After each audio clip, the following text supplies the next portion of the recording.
the Watts family, it was Chris, which is the guy, Asshole. Shannon, the wife, Bella Marie Watts, and Celeste Catherine Watts, or also known as Cece. So, like for the story, we're gonna call her Cece.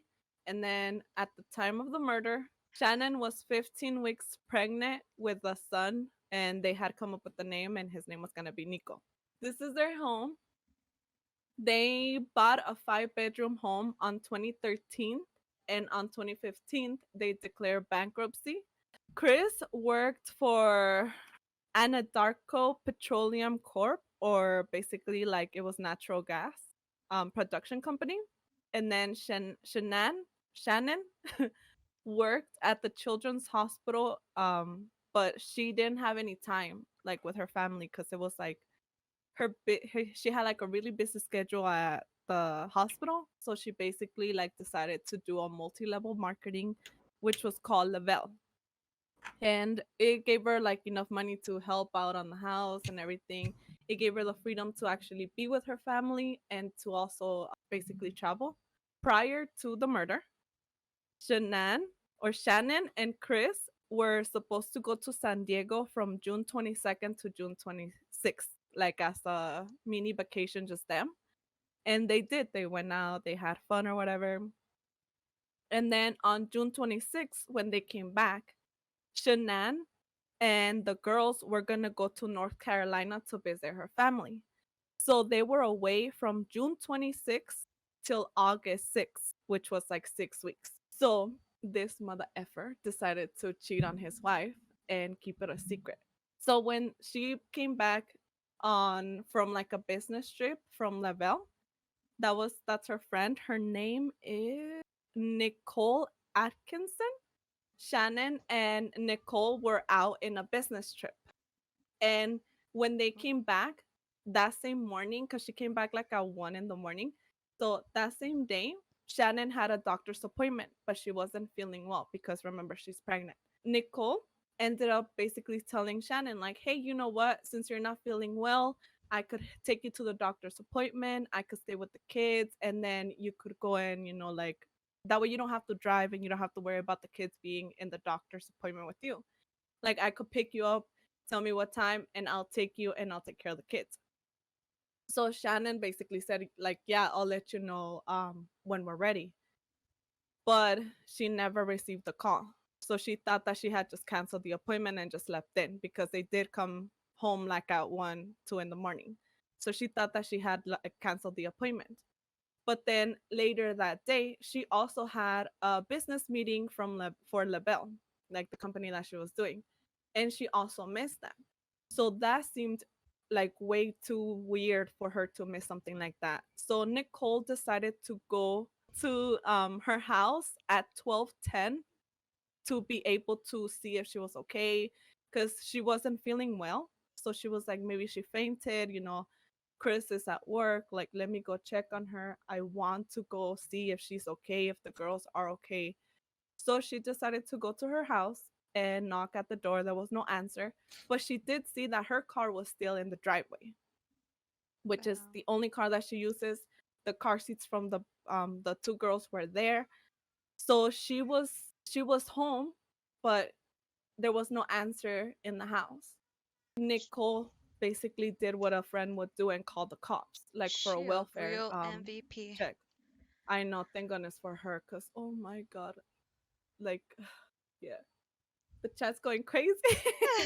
Okay, so the cop got there, and instead of going in and actually like without permission busting open and going in there, Mhm. he decided to call Chris and say, hey, I'm at your house, your wife isn't answering, her friend is concerned, like, can you come open the door? So he gets there, Chris gets to the house, and he enters from the back. He doesn't even enter from the front, he enters from the garage, right? And it's like, if he knew, like, he already had this shit planned out, because he entered from the garage, but only he entered, like nobody else went in there. Only he went in there, and he's like, oh, wait for me in the front, I'm gonna go open the door. So I kept looking up like videos of the camera that the cop had and everything. And a bunch of people say, because there's like a door, and then on the side, it's like a little, like a glass. So you're able to see the inside of the house.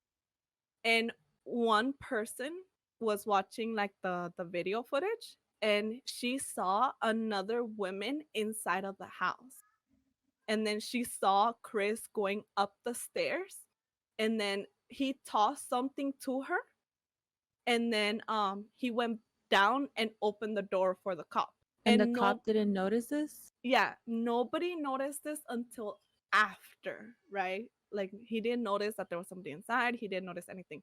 You guys could go check out that video too. Saw what they thought was the mistress, the one that Chris was cheating on Shannon with.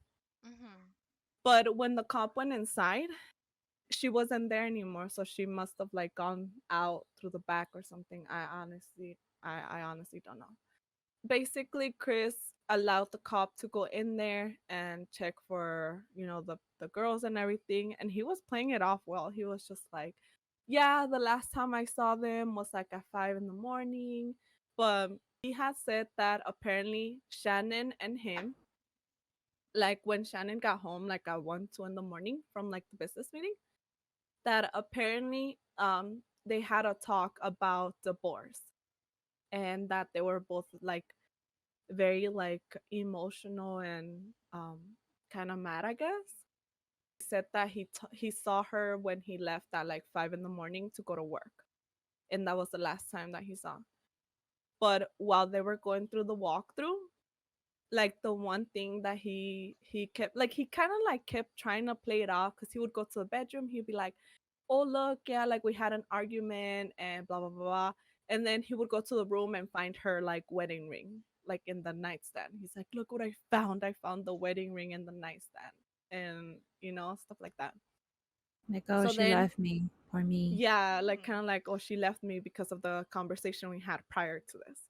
Well, And bitch. then he would be like, yeah, look, like he would show his phone, like, yeah, look, I've been calling her since this time, since you guys called me, like to check up on her. I've been texting her. He would show like the text messages too. While the cop was going through the walkthrough, he was texting somebody else also. Like he was kind of like out of it. He didn't even, like, you could see like like the camera, the video. He didn't care. Like he was just like, okay, like my wife's gone, whatever, you know. Mhm. He was just like chilling, texting on the phone, finding little things here and there to kind of help him, make his story real. Yeah. Then they walk into the daughter's room, and he's just like, oh, I think she took like the girls because the blankets are missing, because they don't go anywhere without their blankets. Like their blankets are missing. Like she took them, but I don't know where she took them. But she was blaming Shannon. She was basically blaming her, like, hey, like he took her. So the next day he decided to do two interviews, like TV interviews. And you guys could go see the interviews, but those things pissed me off. Because if you were to be like a mom, missing your wife and like, or your husband and your kids, you would be in tears, or you would be like, you wouldn't even want to do an interview, because you would be like, where the fuck are my kids? Like, I need to Yeah. find my kids. Mhm. He Wasn't was he just like like, off calm, right? yeah, Sorry. he was just like, yeah, Shannon, I want you to come home. All I think is of you coming into the door and seeing my two beautiful girls and da da da da. And he wasn't crying. He wasn't like saying anything. He was just chill. He didn't care. He legit did not fucking care. Yeah. This is one of the pictures that I was able to get, because I was not gonna play the freaking video. I'm not giving him any credit. But you could see like he doesn't care. He's not sad. You don't see any tears. It's Facial not. expression is normal. Like, he's just trying to kind of get away with what he says. It's not. He doesn't care. While the whole walkthrough was going off too, his friend, because it was her husband, who went to the house to check up on her. Nicole's husband is also good friends with Christopher, which is the guy that, yeah. And he told the cops like, hey, like, this isn't Chris. Like, there's something going on. He literally is acting super weird. He's very conservative. like he wouldn't tell you like what he had for breakfast this morning. Like that's not a conversation that he would have. Like the fact that he keeps telling you over and over and over what he loaded into his car is kind of like giving me a bad vibe. Mhm. And the cop was just like, okay, yeah, like we'll investigate it. He didn't really like pay much attention to it either. So basically, they kept questioning Chris. Like he got questioned by a detective. The detective kept telling him like, hey Chris, like if you know something, please tell us. Like we need to find your wife and your kids. Imagine them like, like you're a good dad. They were using like multiple tactics to get him to talk, and he did not fucking want to talk. He did not want to talk at all. So the cop finally was just like, you know what? I'm gonna get him to do what's it called? Polygraph test, lying detective test, right? Yeah. Yeah. So that's the picture right here. They would do like questions like, um, is your name Chris Watts? Did you shower in the morning? Kind of like to see how he would react, you know, Oh. stuff like that. So then they would do like two lies. I mean, two truths, one lie, like kind of like that. So they Mhm. would be like, did you drink water? Or, do you use deodorant? Like obvious questions. And then he would answer yes or no. And then they would ask him, like, did you have anything to do with Shannon's disappearance? And then they would like basically see how he would react to the question. Afterwards, she asked him like, how did you feel? Like, are you okay? And stuff like that. And the girl was very blunt. She's just like, you know what? Like, tell us the truth. And he's just like, what do you mean? He's like, yeah, tell us the truth. Like, you did it, right? You did it. And he's just like, no, blah, blah, blah. And she's like, look, I've done multiple of this stuff, like multiple. Like, I could tell when somebody is guilty and somebody's not. It's like, you haven't cried, you haven't showed any emotions to wanting to find your kids. It's like if it were my kids, if I were to be in your position, like I would be crying, I would be in despair, I would be looking out for them, even in the fucking woods, like close to where you live, whatever. Like I would be looking for them. It's like you haven't Mhm. shown us that you fucking care. And then that's when she took a break. She went outside, and then fucking idiot decided to watch a video of like his kids, like the two girls. So like the last interaction that he had with the two girls. So which was like, the little girls were just playing, and he was watching that like there. Like the detective who also basically was questioning him, Mhm. he was just like he came back and they sat like with him, and the girl's like, did you do something? And he's like, no. It's like, did Shannon do something? Because you told me that, you guys were going through a divorce. You guys were going through a rough patch. Did Shannon do something to the girls? And you try to cover it up. So she was like giving him like a story to feed off of. Like she was basically like trying to make him a victim. And it kind of pissed me off too.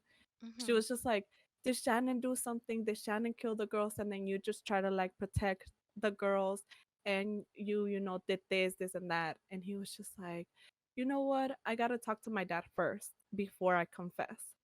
This Mm. guy literally copies what the girl said word for word. He was Are just you like, fucking serious? What a fucking idiot. so because Pinche. this is an interrogation room. So the cops and the investigator, the one that did the detective test, were Uh-huh. able to hear from the other room. So they wanted to hear what he said to his dad. That's why they allowed him to go in there. If not, they Mhm. wouldn't have like allowed him to go in there. Yeah. So he basically says he was talking to Shannon, yeah. He was talking to Shannon about getting a divorce because they were just not happy. And that apparently, in the rage, Shannon decided to kill or to smother um Cece first, because she walked it like she was mad, I guess, at the divorce. And then that she ended up doing the same thing to Bella. And then in a rage fit, Christopher basically killed Shannon, and that he wanted to basically protect I don't know who, but that he packed them up on his truck and went to go throw them on the site, on the oil site that he was working on. So he was arrested. This was June 15th, 2018, and you can see like the date on top of the thing. So Mhm. he was arrested there, and then because he failed the polygraph test or lying detective test, basically he spoke to his dad. They finally got something out of him, because after like a couple of days, like, he wasn't saying anything, he wasn't budging, he was just like sticking to his story. He was just like, nah, this never happened, whatever.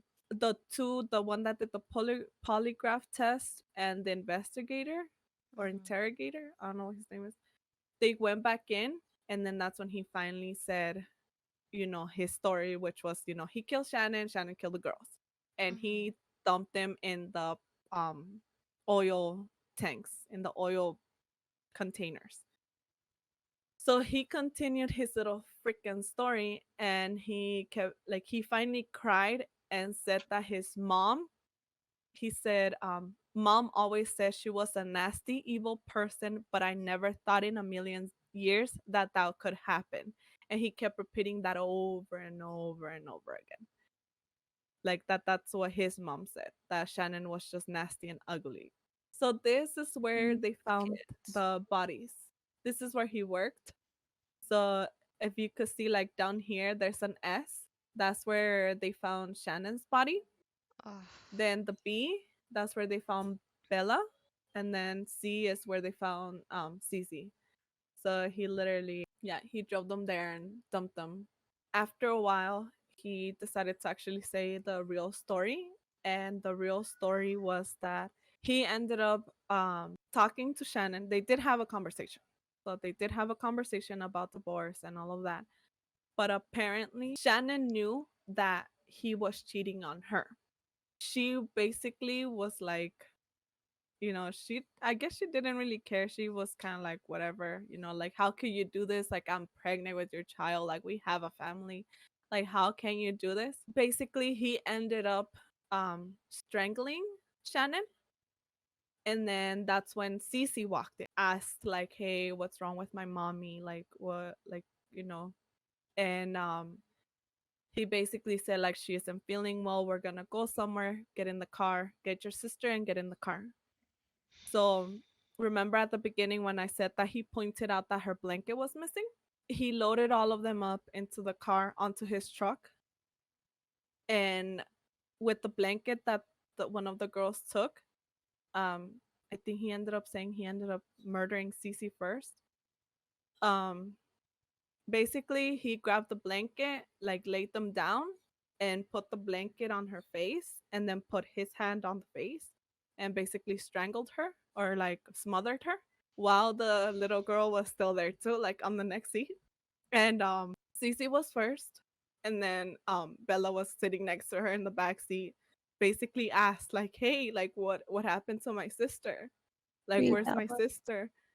And he literally just grabbed her, took her to the fucking tank, and put her in the tank. Then came back, and the little girl asked him, like, is the same thing gonna happen to me that happened to Cece? And he says that he doesn't remember what he said, but next thing you know, it's like basically the same thing happened to her. And he just basically smothered her, put her in the tank, and then grabbed the shovel and went to go dig a hole to put his wife in there. August 21st, he was charged with 4 counts of degree murder, 3 counts of tampering with deceased human bodies, and he was denied bail at the first hearing. But then on the second hearing, he was basically allowed bail for $5 million. Of all that stuff that happened and the girls, getting killed and all that stuff, I guess that it stirred up paranormal stuff into the house. Did you guys see it? Yeah, on the stairs. No. Like right here. Look. Oh yeah. Wait, what? Like a little Like you can kid see. walking down the stairs. That's creepy. I don't know. Okay, next. Yeah, I do think it is her then. Oh.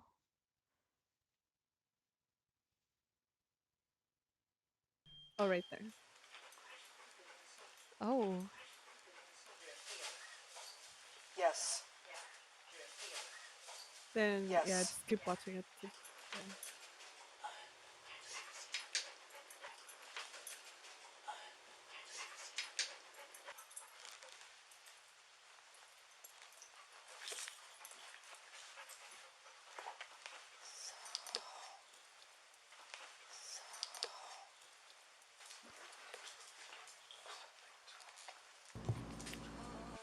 And they're hearing this, right? Well, they didn't capture everything. They heard like giggles and certain things, Uh-huh. but after when they watched it, that's when they heard all of this. Mhm. That's nuts.